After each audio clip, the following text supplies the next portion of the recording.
성경에는 동명이인, 이름이 같은 사람이 꽤 많이 등장합니다. 가장 먼저 등장하는 동명이인은 에녹입니다. 가인은 동생을 죽이는 인류 최초의 살인자가 되었습니다.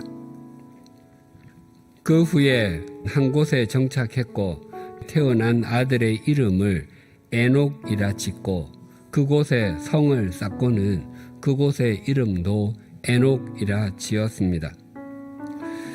하지만 성경은 가인의 아들 에녹에 대해서 아무것도 말하지 않습니다. 아벨이 죽은 후에 아담과 하와에게 또 한 아들이 태어났는데 그의 이름이 셋입니다. 셋의 5대손이 에녹입니다. 그 에녹에 대해서 창세기 5장 24절은 이렇게 증거합니다. 에녹이 하나님과 동행하더니 하나님이 그를 데려가심으로 세상에 있지 아니하였더라. 이 에녹은 65세에 무드셀라를 낳고 그 후에 300년 동안 하나님과 동행하다가 하나님께서 그를 데려가셨습니다. 즉 죽음을 맛보지 않고 하나님의 집에 이른 것입니다. 에녹은 참 짧은 생을 살았지만 그의 삶은 눈이 부시고 부럽습니다. 가인의 아들 에녹과 셋의 자손 에녹은 이름은 동일했지만 그 삶은 결코 동일하지 않았습니다. 가인의 족보의 인물과 셋의 족보의 인물 중에 또 같은 이름이 하나 더 있습니다. 그것은 라멕입니다. 가인의 5대손이자 에녹의 고손자, 즉 4대손이 라멕입니다. 라멕은 일부 1처제를 깨뜨린 인류 최초의 인물입니다. 하나님을 떠난 가인의 후손의 삶이 이와 같았습니다. 하지만 다른 라멕도 있습니다. 셋의 7대손이자 300년간 하나님과 동행한 에녹의 손자가 라멕입니다. 라멕의 아버지는 성경에서 가장 오래 산 969년을 산 무드셀라이고 라멕의 아들이 노아입니다. 라멕은 아들을 낳고 그 이름을 노아라고 지었는데 그 뜻이 안위함입니다. 그 의미는 내가 너를 키운다고 고생을 굉장히 많이 했는데 너는 이제 나를 위로하여라 라는 것이 아닙니다. 이 땅에서 애를 쓰며 수고하는 세상 사람을, 즉 우리를 위로하라고 그렇게 지었습니다. 그래서 그 아들 노아는 인류의 두 번째 시조가 되었습니다. 이처럼 에녹과 에녹, 라멕과 라멕은 이름은 같았지만 그들의 삶은 전혀 달랐습니다. 신약 성경 사도행전에는 아나니아라는 이름을 가진 사람이 3명 등장합니다. 아나니아라는 이름의 뜻은 여호와는 의로우시다입니다. 세 아나니아는 모두 동일한 이름을 가지고 있었고 모두에게 동일하게 하나님의 은혜가 임했습니다. 그래서 각각 주님을 믿는 사람이 되었고 주님의 제자가 되었으며 대제사장으로 섬길 수 있게 되었습니다.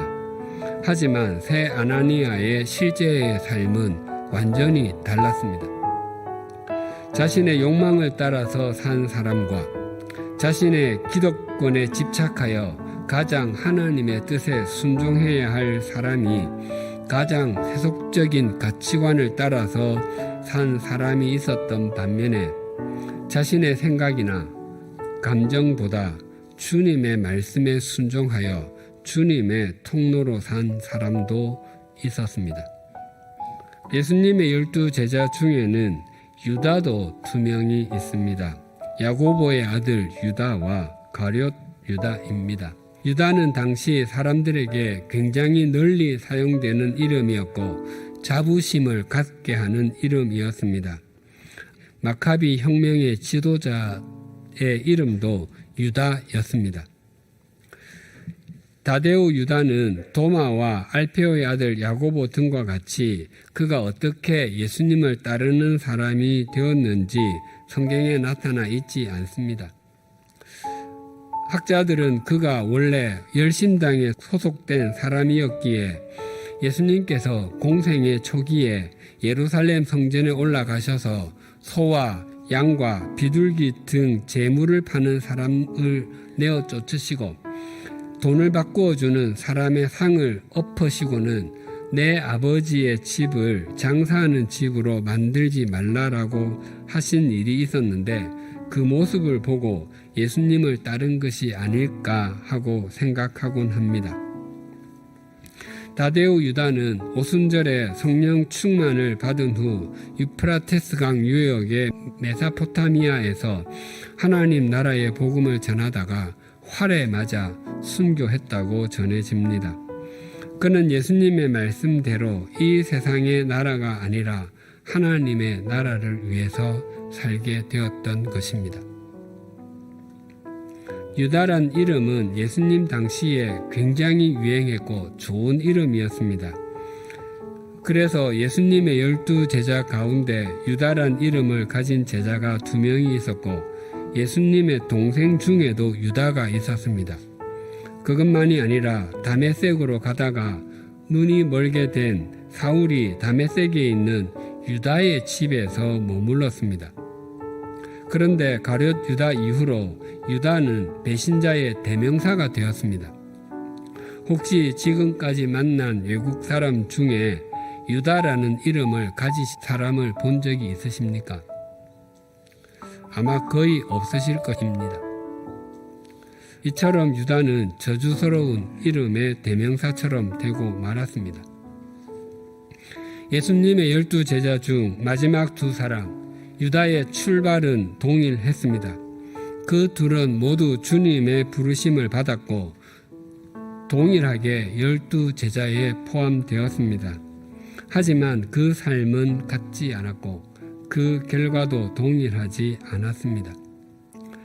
한 유다는 끝까지 주님의 제자로 영원한 생명의 길을 달려간 반면에 또 한 유다는 배신자로 제 길을 간 사람이 되었고 인류 역사상 가장 오명을 남긴 사람 중에 하나가 되었습니다. 우리 모두에게도 이름이 있습니다. 또 그 이름에는 좋은 의미도 있습니다. 그러나 우리가 아무리 좋은 의미를 가진 이름을 가졌다고 해도 그 이름이 우리를 바르게 만들어 주지는 않습니다. 또한 우리와 같은 이름을 가진 사람이 여러 명이든 아니면 내 이름은 나만 사용하든 그것이 우리를 가치 있는 존재로 만들어 주는 것도 아닙니다. 왜냐하면 우리를 우리답게 만들어 주고 우리를 가치 있게 만들어 주는 것은 우리의 이름이 아니라 우리의 삶이기 때문입니다. 즉 우리의 이름값은 우리의 이름이 만들지 않고 우리의 삶이 만듭니다. 또한 우리 모두에게는 공통된 이름이 있습니다. 그것은 그리스도인입니다.